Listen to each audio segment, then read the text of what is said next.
ഇത് എത്ര നേരം ഈ ദൗത്യം തുടർന്ന് പോകുമെന്നാണ് നമുക്ക് അറിയാൻ കഴിയുന്ന വിവരങ്ങൾ, ബിജു പങ്കജ്? അതായത് ഇന്ന് വൈകുവോളം, അതായത് ഇരുട്ടാവുവോളം ഈ തരത്തിൽ തന്നെ തെരച്ചിൽ വളരെ കാര്യക്ഷമമായി തുടരാൻ തന്നെയാണോ സൈന്യത്തിന്റെ തീരുമാനം?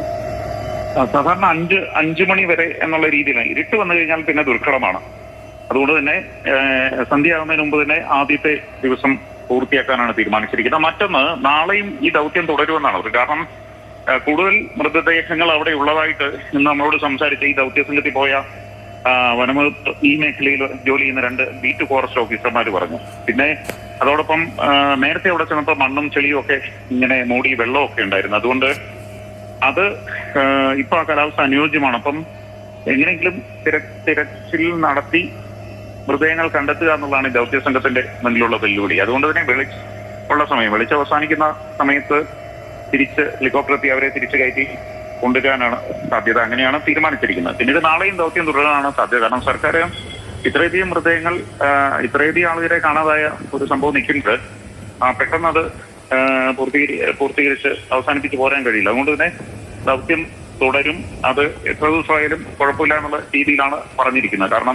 കാരണം ഒരു ഇത്രയധികം ആൾക്കാർ കാത്തിരിക്കുകയാണ് അവരുടെ വിവരങ്ങൾ തേടി. അപ്പൊ അതുകൊണ്ട് തന്നെ പരമാവധി നേരത്തെ ADGP MR അജിത്കുമാർ പറഞ്ഞൂലേ, ഒരു സംതൃപ്തി തോന്നുന്ന വിധം, ബന്ധുക്കൾക്കൊക്കെ ഒരു തൃപ്തി വരുന്ന തരം വരെ മുന്നോട്ട് കൊണ്ടുപോകുക തെരച്ചിൽ എന്ന രീതിയിലാണ് കാര്യങ്ങൾ മുന്നോട്ട് പോകുന്നത്.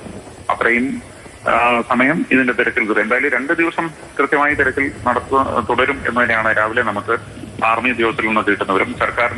സർക്കാർ ഏത് രീതിയിൽ പറയുന്നു, എത്ര വരെ തിരച്ചിൽ നടത്തും എന്ന് പറയുന്നു, അതുവരെ ഞങ്ങൾ തയ്യാറാണെന്ന് ആർമിയും അറിയിച്ചിട്ടുണ്ട്.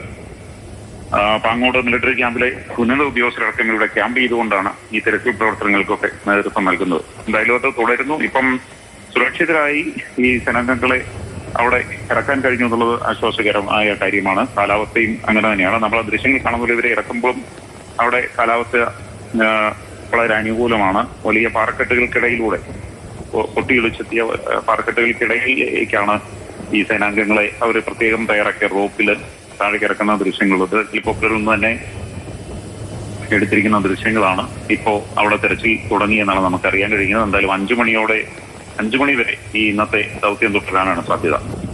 ബിജു പങ്കജ്, നേരത്തെ ഇന്ന് രാവിലെ പറഞ്ഞിരുന്നു ലഫ്റ്റനന്റ് കേണൽ, അതായത് പാങ്ങോട് സൈനിക കേന്ദ്രത്തിൽ നിന്നുള്ള ലഫ്റ്റനന്റ് കേണൽ ഋഷി രാധാകൃഷ്ണൻ ആണ് ഈ ദൗത്യത്തിന് നേതൃത്വം നൽകുന്നത് എന്ന്.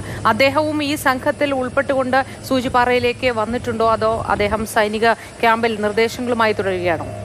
അദ്ദേഹം ഇവിടെ ഇതിന്റെ ഏകോപന ചുമതലയാണ്. കാരണം അദ്ദേഹം ഇത്തരം തെരച്ചിൽ നടത്തുന്ന സംഘങ്ങളെ ഇവിടെ ഇരുന്ന് ഏകോപിപ്പിക്കുകയും അവിടെ നിന്നുള്ള വിവരങ്ങൾ അടിസ്ഥാനമാക്കി ഈ ഹെലികോപ്റ്റർ സംവിധാനം ഒരുക്കുകയും ചെയ്യുന്ന ഒരു സംഘത്തിലെ പ്രധാനിയാണ്.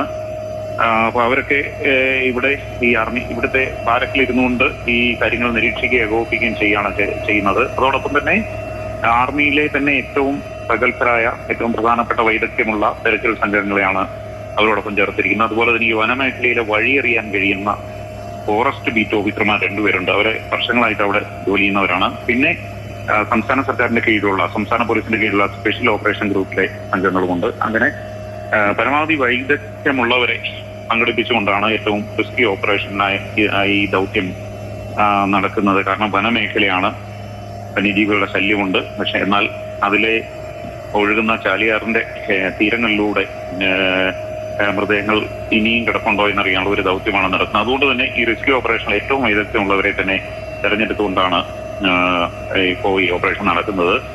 ഹെലികോപ്റ്ററിൽ മൃതദേഹങ്ങൾ ഇവിടെ എത്തിക്കാനാണ് തീരുമാനമെങ്കിലും നിലമ്പൂർ സൈഡിലേക്ക് അതിലെ ഇറക്കി ആ വഴി അറിയാവുന്ന 2 ബീറ്റ് ഫോറസ്റ്റ് ഓഫീസർമാരാണ് കൂടുതൽ. അങ്ങനെ മൃതദേഹങ്ങൾ ആ വഴിക്ക് നിലമ്പൂർക്ക് കാട്ടുവഴികളിലൂടെ മൃതദേഹങ്ങൾ കിട്ടിയാൽ എത്തിക്കാനുള്ള സജ്ജീകരണങ്ങളും ഒരുക്കിയിട്ടുണ്ട്. എന്തായാലും അതിനും കൂടി പറ്റിയ 2 വനംവകുപ്പ് ജീവനക്കാരെയാണ് ഉൾപ്പെടുത്തിയിരിക്കുന്നത്. പിന്നെ ഇവിടെ ഈ തെരച്ചിൽ നടത്തുമ്പോൾ മറുവശം നിലമ്പൂർ വശത്തു നിന്നും അത്തരത്തിലുള്ള ഉദ്യോഗസ്ഥരുടെ സേവനവും ആർമിയും അതുപോലെ തന്നെ സംസ്ഥാന പോലീസും തേടിയിട്ടുണ്ട്.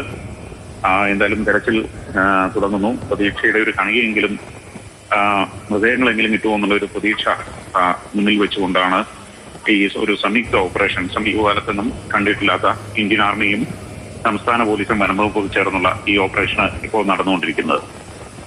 ശരി, ബിജു പങ്കജാണ് വിവരങ്ങൾ നൽകിയത്. വളരെ ശ്രമകരമായ ഒരു ദൗത്യത്തിന്റെ ഭാഗമായാണ് ഇത്രയും ഉദ്യോഗസ്ഥർ അവിടെ എത്തുന്നത്. സൂചിപ്പാറ വെള്ളച്ചാട്ടത്തിന്റെ പരിസരത്താണ്. അവിടെ ഉൾവനത്തിന്റെ ഭാഗത്ത് കൂടി നിലമ്പൂർ ഭാഗത്തേക്ക് മൃതദേഹങ്ങൾ ലഭിച്ചാൽ തന്നെ അങ്ങോട്ടേക്ക് എത്തിക്കാൻ കഴിയുമോ എന്നാണ് നോക്കുന്നത്, കാട്ടുവഴികളിലൂടെ. പക്ഷെ അത് ദുർഘടമായിരിക്കുമെങ്കിലും ബീറ്റ് ഫോറസ്റ്റ് ഓഫീസേഴ്സിന് ആ സ്ഥലം പരിചിതമായതുകൊണ്ട് ചിലപ്പോൾ സാധ്യമായേക്കുമെന്ന് പറയുന്നു. അതല്ല എങ്കിൽ എയർ ലിഫ്റ്റിങ്ങിലൂടെ ഈ മൃതദേഹങ്ങളോ മറ്റ് അവശിഷ്ടങ്ങളോ ലഭിക്കുന്നുവെങ്കിൽ, ഭാഗങ്ങളോ ലഭിക്കുന്നുവെങ്കിൽ അതെത്തിക്കാനുള്ള ശ്രമവും തുടരും. ഏകദേശം